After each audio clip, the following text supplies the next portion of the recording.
Everyone, welcome back. Welcome to part 2 of stress reduction to eliminate symptoms. And honestly, these tips are great for overall health as well. So in part 1, we talked about asking for help, identifying what your stresses are. We talked about reducing sugar and caffeine, and we talked about sleep hygiene and how important that is. So in part 2, I'm going to build on that AM and PM routine, the consistency of a wake up and bedtime.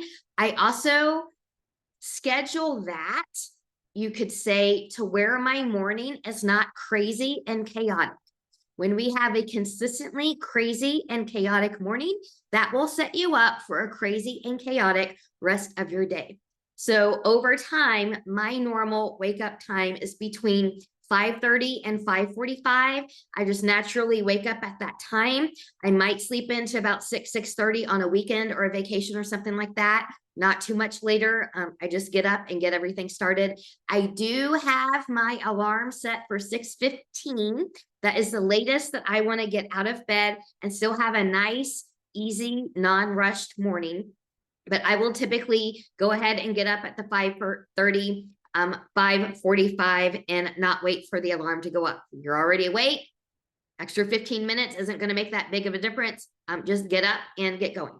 So then once I get into the restroom, I have all of my AM routines that I do in there: shower, skincare, hair care, all of those things. This allows me then to have breakfast, unrushed breakfast. And that can be anywhere between oatmeal, it can be a smoothie, it might be eggs, whatever it is. I can do that without being rushed. I make the time for my breakfast. And then that also gives me the time for a morning meditation and just kind of getting things around and getting to the why. If I'm going there that morning to teach, I can get there non-rushed, even if there's a little bit of traffic, or if I'm having a client online to work with, I've got everything set up and ready to go. Same thing for PM routine. My body knows when I start this routine, it's starting to wind down, get ready for bed. Really, really makes a difference.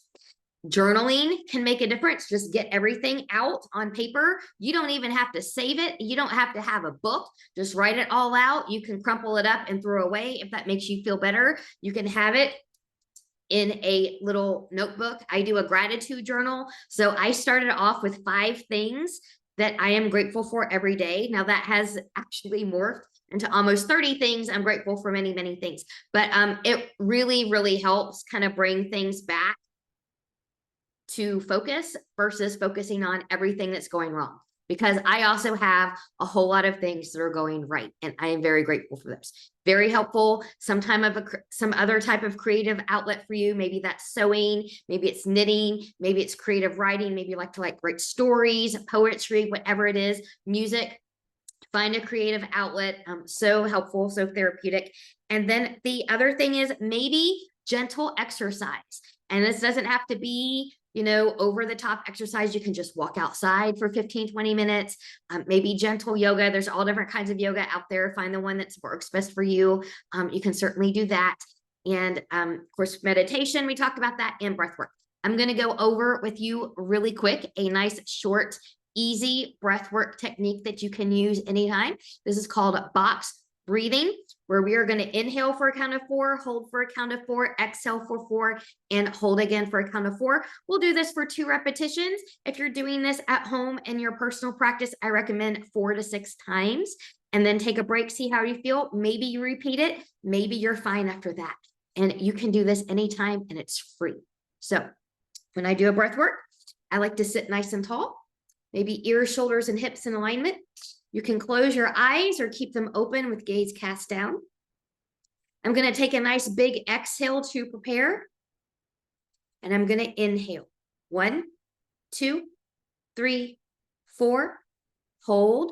1, 2, 3, 4. Exhale. 1, 2, 3, 4. Hold. 1, 2, 3, 4. Inhale. 1, 2, 3, 4. Hold. 1, 2, 3, 4. Exhale. 1, 2, 3, 4, hold, 1, 2, 3, 4. Return a normal breath and notice how you feel. This is one I teach often in my yoga practices. I already feel a little bit calmer. I'm just doing a couple repetitions of there. So just, do it a few times. Notice how you feel. Maybe you need to do it a little bit longer. Maybe, just a few repetitions is all you need. And the other tip I will give you is to relax around the forehead and the eyes, relax around the jaw. It really, really works. Don't forget the importance of your breath. It is everything. I hope these tips have helped you, and I will see you again for next week's Minnow Musings.